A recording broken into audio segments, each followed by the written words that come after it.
Halo Sobat Biologi, saat ini saya akan memberikan materi tentang adaptasi hewan. Pasti kalian tahu kan apa itu adaptasi? Nah, adaptasi adalah cara organisme dalam mengatasi tekanan lingkungan sekitarnya untuk bertahan hidup. Konsep adaptasi datang dari dunia biologi, di mana ada 2 poin penting, yaitu evaluasi genetik, di mana berfokus pada umpan balik dari interaksi lingkungan, dan adaptasi biologi yang berfokus pada perilaku dari organisme selama masa hidupnya, di mana organisme tersebut berusaha menguasai faktor lingkungan. Tidak hanya faktor umpan balik lingkungan, tapi juga proses kognitif dan level gerak yang terus-menerus.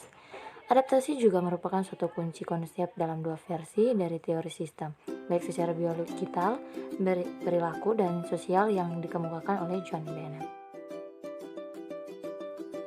Menurut Roy Allen, ada 4 tipe adaptasi, antara lain: yang pertama, tahapan filogenetik yang bekerja melalui adaptasi genetik individu lewat seleksi alam. Yang kedua, modifikasi fisik dari fenotip atau ciri-ciri fisik. Dan yang ketiga, proses belajar. Yang keempat, modifikasi kultural. Adapun rumusan masalah yang akan kita bahas pada saat ini dalam materi adaptasi hewan, yaitu yang pertama, bagaimana adaptasi struktural. Kedua, bagaimana adaptasi fungsional.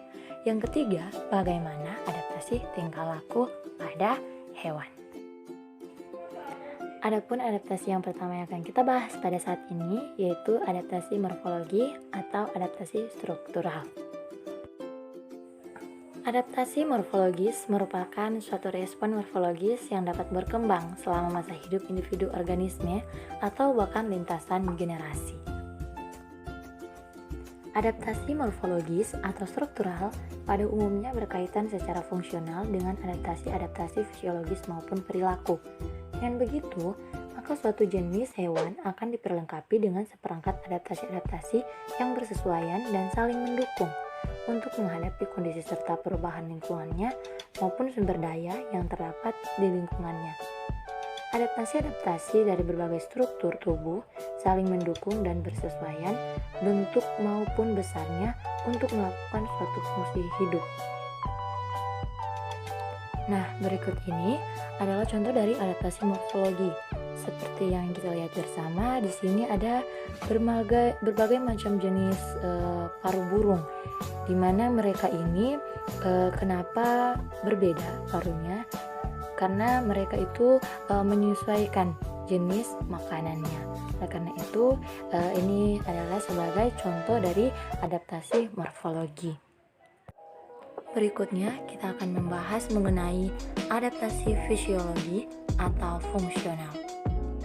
Adaptasi fisiologis atau adaptasi fungsional merupakan seluruh perangkat kemampuan fisiologis hewan untuk menghadapi kondisi maupun sumber daya lingkungannya. Adaptasi fisiologis adalah penyesuaian yang dipengaruhi oleh lingkungan sekitar yang menyebabkan adanya penyesuaian pada alat-alat tubuh untuk mempertahankan hidup dengan baik. Seperti yang ada di samping itu ada gambar contoh dari adaptasi fisiologis, di mana onta yang mempunyai kantong air di punuknya untuk menyimpan air agar tahan tidak minum di padang pasir dalam jangka waktu yang lama. Contoh yang kedua itu anjing laut yang memiliki lapisan lemak yang tebal untuk bertahan di daerah dingin. Itulah yang jadi contoh dari adaptasi fisiologi. Kita akan membahas materi berikutnya, yaitu adaptasi tingkah laku. Dan adaptasi tingkah laku adalah penyesuaian organisme terhadap lingkungan dalam bentuk tingkah laku. Kamu dapat dengan mudah mengamati adaptasi ini. Contoh adaptasi tingkah laku adalah sebagai berikut. Nah, contoh yang pertama yaitu bunglon. Bunglon melakukan mimikri, yaitu mengubah-ubah warna kulitnya sesuai dengan warna lingkungan atau tempat hinggapnya.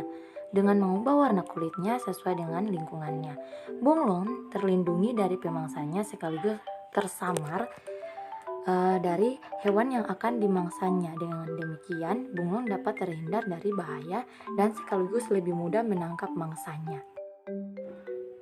Contoh yang kedua yaitu cumi-cumi. Cumi-cumi mengeluarkan tinta hitam atau cairan hitam ketika ada bahaya yang mengancamnya. Cumi-cumi juga mampu mengubah-ubah warna kulitnya sesuai dengan warna lingkungannya. Itu pun bertujuan agar dia dapat menghindar dari pemangsa. Dan contoh yang ketiga yaitu paus. Secara berkala, paus muncul di permukaan air untuk menghirup udara dan menyemprotkan air.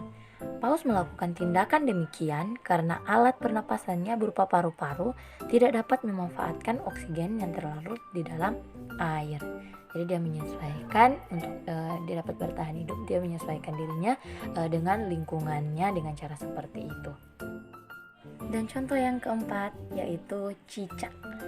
Dalam keadaan bahaya, cicak melakukan autotomi, yaitu memutuskan ekornya. Ekor cicak yang terputus tetap dapat bergerak sehingga perhatian pemangsanya beralih pada ekor tersebut dan cicak dapat menyelamatkan dirinya.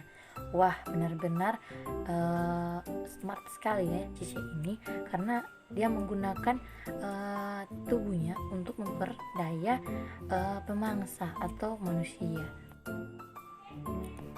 Demikianlah materi yang dapat saya bagikan tentang adaptasi hewan, di mana adaptasi hewan ini terbagi menjadi 3 jenis, yaitu adaptasi morfologis, adaptasi fisiologis, dan adaptasi tingkah laku. Dan saya berharap semua teman-teman boleh mengerti dan memahami akan materi yang dapat saya sampaikan ini. Sekian dari saya, terima kasih. Tuhan Yesus memberkati, tetap semangat.